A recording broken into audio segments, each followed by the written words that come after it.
అసలు ఈ బుక్ ని ఎందుకు చదవటం స్టార్ట్ చేశాను రా బాబు. నేను ముందు చెప్పినట్టుగానే బుక్ మొత్తం ప్రేమతో నిండిపోయింది. ప్రేమ అంటే మరి ఇలాంటి ప్రేమ కాదండోయ్. నెక్స్ట్ పేజ్ లో ఏముందో విన్నాక మీకే అర్థమవుతుంది, చెప్తా వినేయండి. ఈ రోజు నేను అసలు మర్చిపోలేను.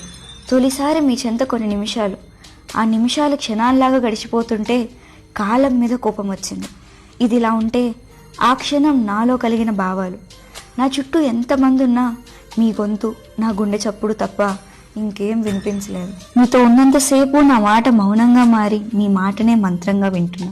ఏదో తడబాటుతో కూడిన సంతోషం, ఇంతకు ముందు ఎప్పుడు ఎదురవని అనుభవం. నేనేనా ఇది, నేనేనా అని నన్ను నేను ప్రశ్నించుకుంటున్నా.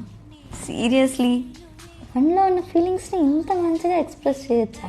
మేబీ ఇలాంటి ఫీలింగ్ ఏదో ఒక టైంలో మనందరికీ కలిగే ఉండొచ్చేమో. రాసింది చదువుతుంటేనే మనకి ఇలా ఉందే, ఆ మూమెంట్లో ఉన్న వాళ్ళకి ఇంకెలా ఉంటుందో. నేనైతే ఈ మాటల మైకంలో పూర్తిగా మునిగిపోయా. మీరు అదే స్టేట్లో ఉన్నారనుకుంటా. మరో పేజీతో మళ్ళీ కలుసుకుందాం. ఇక సెలవు.